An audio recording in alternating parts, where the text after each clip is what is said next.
French billionaire Vincent Bolloré owns dozens of news outlets and is one of the biggest media moguls in France. He is what you might call a newsman, but speak to some French journalists who used to work for him, like Jean-Baptiste Livois, and they will tell you that Bolloré is no friend of the media. He's not someone who likes the news. He's someone who uses the influence of the media for his business. He has a very precise editorial line. After he takes over an outlet, the majority of the editorial staff often go on strike and protest. People end up leaving, and then they hire journalists who are willing to obey. There is a real purge of journalists and editorial teams whenever he gets his hands on a media outlet.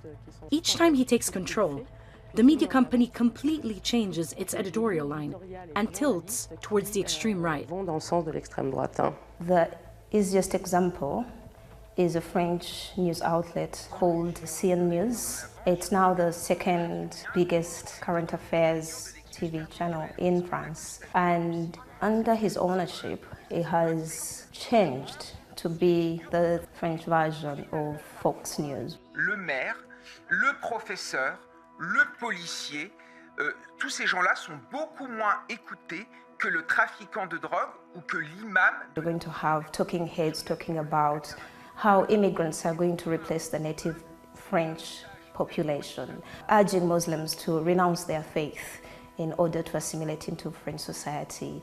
That's that sort of thing. That's the modus operandi Bolloré used to transform France's media, but more and more his attention has turned to Africa. His media group is called Vivendi. Amongst its holdings is CANAL+. When Bolloré took over in 2012, he rapidly grew CANAL+ into the largest satellite television provider in Francophone Africa. Bolloré made most of his money in Africa through his transport and logistics company, and it soon became clear that he did not want his news outlets, or the ones that he carried, holding power to account. Rather, by censoring unfavorable stories or dropping critical channels, he showed how his media holdings could be used to secure his wider business interests. In 2017, we did a report on CANAL+ on a popular revolt against the dictator of Togo, Gnassingbé Eyadema. But it just so happened that Bolloré was trying and hoping to sign contracts with Togo, and so he had this report removed from the channel so as not to disturb his friend Eyadema. Le Togo peut aussi s'appuyer sur sa stabilité.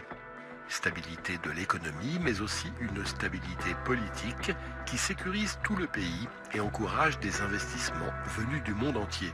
And as if that wasn't enough, 2 months later they had the management of CANAL+ produce an advertorial for Togo's dictator to please him, which they then broadcast in secret at 7 AM on CANAL+ channels. Last December, CANAL+ pulled 3 channels off of its offering in West Africa at the request of the military government of Mamadi Doumbouya in Guinea. And those channels were critical of the military government. So that is bigger than editorial control, right? You can just blacklist a channel and keep it out of the platform. After pleading guilty to corruption charges in France related to electoral interference in both Togo and Guinea, Bolloré sold his transport business in 2022 for more than $6 billion and announced his retirement, although insiders say that was just symbolic. Bolloré is now trying to buy Africa's largest satellite TV operator, MultiChoice, which operates across 50 countries in sub-Saharan Africa. And the way he's going about it fits the pattern of what is known as the Bolloré system, where he gradually buys shares in a company until he is in a position to stage a hostile takeover. And this is what it looks like when you combine the reach Bolloré already has with CANAL+ with what he could have with MultiChoice. So for many people, this is a red flag because we do not know what the game plan at the end could look like. It could significantly alter what kind of content people get access to. It could change how advertising works on the continent. It could increase the prices for pay TV across the continent and make television even way more inaccessible to millions of households on the continent. But what we know for a fact is he's trying to grow CANAL+, he's trying to make it a Pan-African brand, And in doing so, he has deployed the strategy that we have all known him to deploy for a long time. The concern with this merger is that not only could Bolloré pick and choose the news channels that are carried by MultiChoice's satellite service, giving him a near monopoly on the kind of journalism that's broadcast across the continent. There's also the matter of advertising revenue generated by MultiChoice, which Bolloré could channel to France and away from African news organizations and production houses that rely on those funds to survive. And if you look at the Bolloré system, that business model already exists. En effet, le rapprochement de Vincent Bolloré avec MultiChoice. The connection between Vincent Bolloré and MultiChoice can quickly produce some serious problems. Most international advertisers with big budgets spend the majority of their advertising on CANAL+ here in France. So this money, which should be used to nourish the African TV landscape, instead goes to French channels broadcasting on Bolloré's group.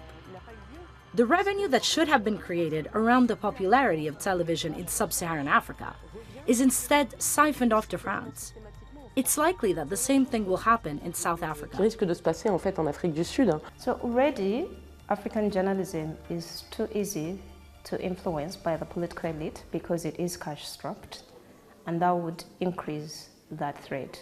Not being economically viable is a real threat to journalism, because if you shrink the independent sources of livelihoods for journalists and media owners, you open them up for influence, bribery from the political elite. We put in interview requests at Vivendi and MultiChoice, but neither responded. Executives at both companies say that this is a commercial venture that will help them compete with entertainment streaming giants like Netflix and Disney+. They dismissed claims over press freedom, saying that MultiChoice doesn't produce news content, it just carries it. But the ability to curate news and entertainment programming will only exacerbate concerns over Bolloré's growing monopoly in Africa. Influence doesn't have to happen through news. In fact, the method is usually to replace news with entertainment type of programming. And in Africa, some of these extremist views aren't even necessarily being done through news media primarily. Tell me, are you not one of those fake pastors? I'm sorry I'm a straightforward person. I actually appreciate your question very, very much. Even if you sit down with a fake pastor right now, you never admit that I'm a fake pastor. They're being done through pastors, through entertainment figures and people like that. So that is dangerous, even in really mature media markets. It's even more dangerous where people are information poor, where the presence of good, well-resourced journalism to counter such narratives is little.